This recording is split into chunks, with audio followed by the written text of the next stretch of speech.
النهارده معانا عربيه، انا هعرفكم العربيه دي ايه من الطلعه وانتوا اللي تقولوا لي بقى. الله عليكي، الله عليكي، ايه الحلاوه دي؟ الممثل اللي هو ايه الحلاوه والطعامه دي، دي زي عربيه محترفين.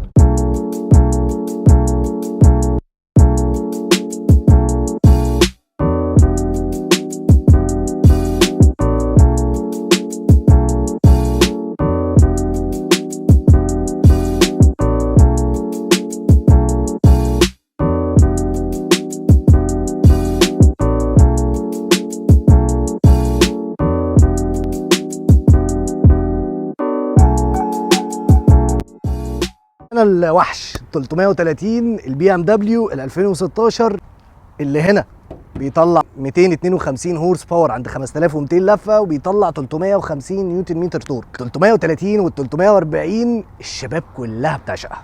اي شاب تساله سؤال ايه العربيه المفضله ليك يقول لك 330 340. طب ال 320 يا عم؟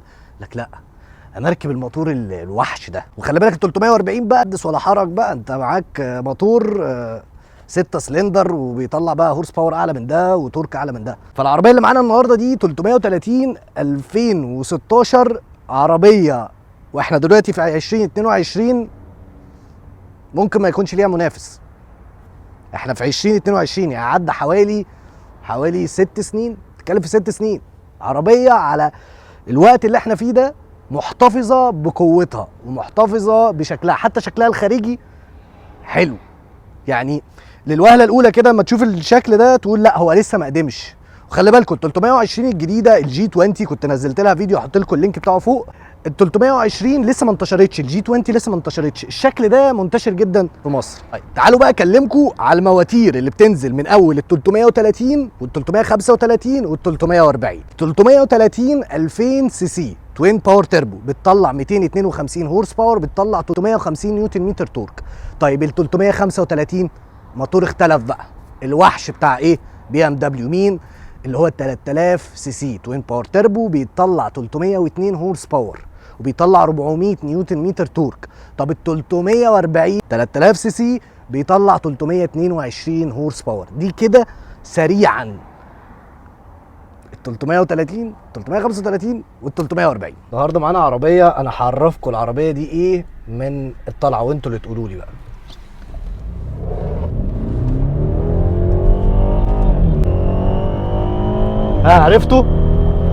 عرفتوا ايه العربيه دي ولا لسه؟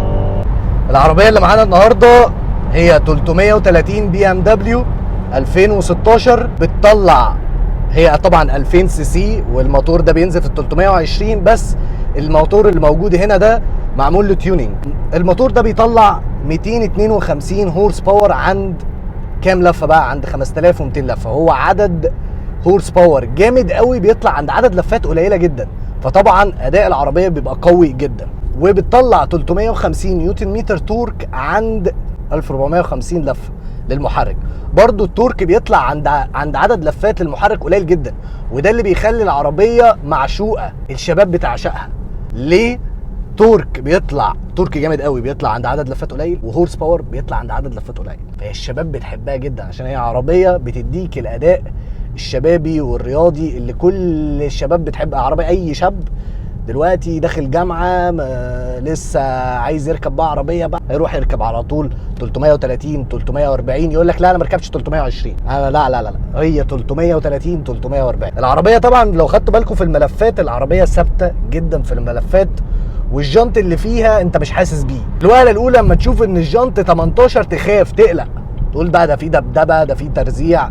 انا بصراحه لحد دلوقتي ما شفتش ولا دبدبه ولا اي حاجه، حاسس ان انا راكب عادي جنط 17 او جنط 16. بص تاني برضو في الملفات، عربيه ثابته.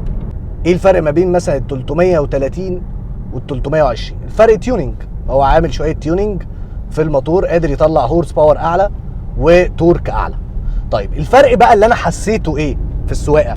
اول حاجه هتاخد بالك منها ان انت ماشي دلوقتي، انا رجليا والله ما اقول حاجه، يعني انا حاطط رجلي كده بسيط قوي. العربيه بتلاقيها جابت 100 120 لوحدها. العربيه مرتاحه، واخده مساحتها. فالعربيه مش بقى متجننه او بتاع، لا العربيه ماشيه مرتاحه، انت مرتاح، بتجيب سرعات، بتجيب السرعه اللي انت عايزه. الفتيس اللي فيها مساعد، فتيس الزد اف 8 نقلات اللي دايما احنا كده بنقولها ايه، بي ام دبليو زد اف حبايب قوي. بي ام دبليو اول ما تيجي تعمل عربيه زد اف اعملي لي فتيس على طول، وتعمل لك فتيس ان هو يبقى مريح مع الموتور، يطلع افضل ما في الموتور. شركات تانية ممكن تروح تعمل مواتير كبيره زي دي وتطلع هورس باور ده وتورك زي ده، بس يركبوا فتيس، الفتيس ما يبقاش مساعد العربيه، يخنق العربيه. هنا الفتيس مخلي العربيه مرتاحه. بقول لك انا حاطط رجلي سايبها، عربيه مرتاحه، جابت اخر نقله، جمعت بسرعه، كل الكلام ده الفتيس ليه عامل كبير مع الموتور. الموتور ده قوي برضو، والتيوننج اللي بي ام دبليو عاملاه قادره تطلع منه اداء قوي قوي قوي، يعني مش اداء اللي هو بقى ممتاز لا اداء قوي. ده طبعا تورك على طول، العربيه بتشدك تورك جامد. العربيات دي انا دايما بقولها لو انت ما بتعرفش تسوق بلاش تجيب العربيات اللي هي 330 وال 340 والكلام ده. ليه؟ العربيات دي لو واحد ما بيعرفش يكنترول العربيه، شاب بقى متهور وانا عايز العب بالعربيه تفرج بيها، انت ممكن تفرج بيها تخرب الدنيا.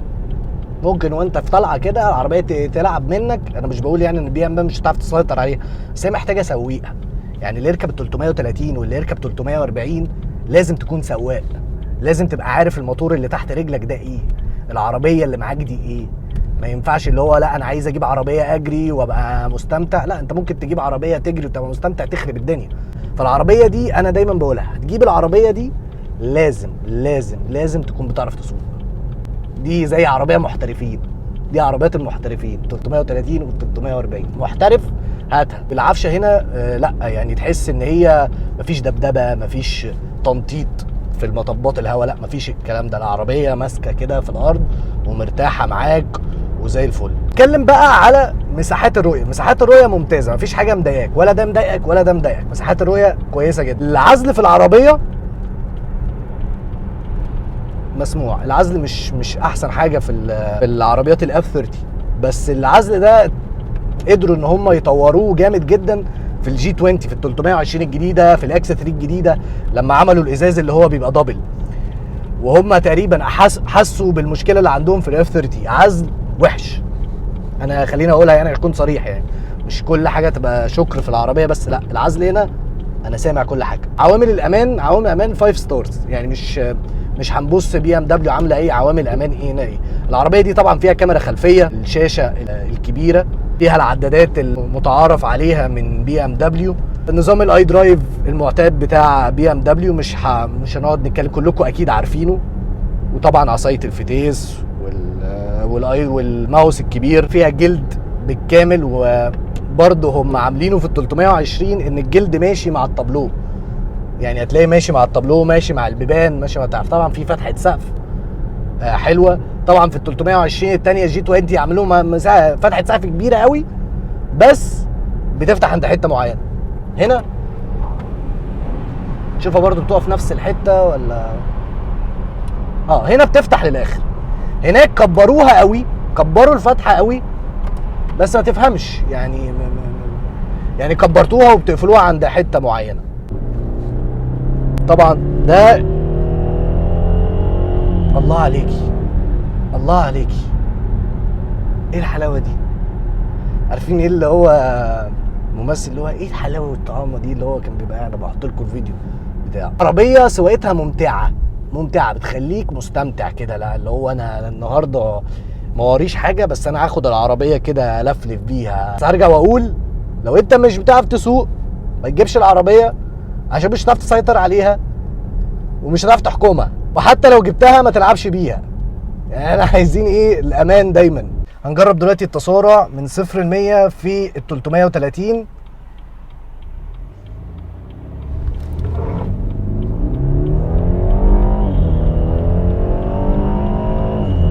كده جابت 100 خلاص.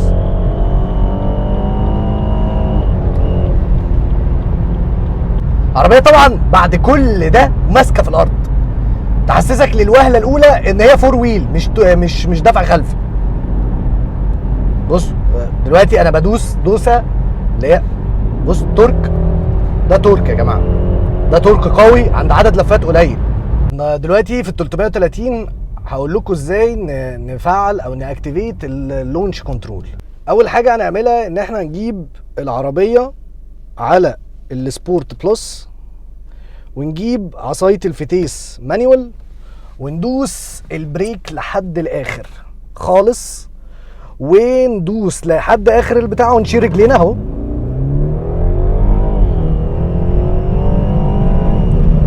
تعالوا بنتكلم سريعا على الشكل الامامي. انا عارف ان كلكم عارفين شكل الاف 30 وعارفين شكل 320 و 330 وكده، بس الفوانيس اللي هنا دي فول ال اي دي عالي وواطي، والليد اللي هنا، وهي محتفظه بالدي ان اي، دي ان اي بي ام دبليو اي، رنجتين ولينستين، ده الدي ان اي بتاعهم. هتلاقيهم محتفظين في الاي. لو بصيتوا على الشكل القديم هحط لكم الصور هنا في الفيديو، وفي الجي كمان الجديده احتفظوا بالدي ان اي. بي ام دبليو عندها قصه الدي ان اي دي محدش يقرب منها. اللي بيعمل لهم ديزاين الراجل لو اتغير هيقولوا له بقول لك ايه، الدي ان اي بتاعنا الفانوس والكدني جريل اوعى تغير فيها. والكدني جريل دي مدى عن مدى عماله تكبر عماله تكبر عماله تكبر. طبعا الاكسدام كل اللي قدام فيه سنسورز وفي فوج لايتس، واتكلمنا احنا كتير قوي على الموتور اللي هنا قلناه. والكبوت هنلاقي فيه ادي خط، ودي التاني نفس هنا برضو فيه، هتلاقي بتحس شويه ان هو معضل شويه، هتلاقي فيه اجريسيف، عربيه تحسها عدوانيه كده. العربيه من الجنب فيها جنط 18، والجنط ال 18 ده انا بس بخبي العربيه عشان ايه، احنا الدنيا النهارده مطره، فاللي هو ايه في عربيه متوسخه من تحت كده، فالجنط اهو خليكم بس ايه باصين على الجنط. الجنط برضو متوسخ بس حلو امور جميل. جنط 18 225 ايوه 225 45. الجنط ده انا زي ما قلت لكم مش محسسكم باي حاجه في العربيه، مش محسسك بالدب. طيب العربيه من ورا، العربيه من ورا الفوانيس دي نزلت في الفيس ليفت كلنا عارفين.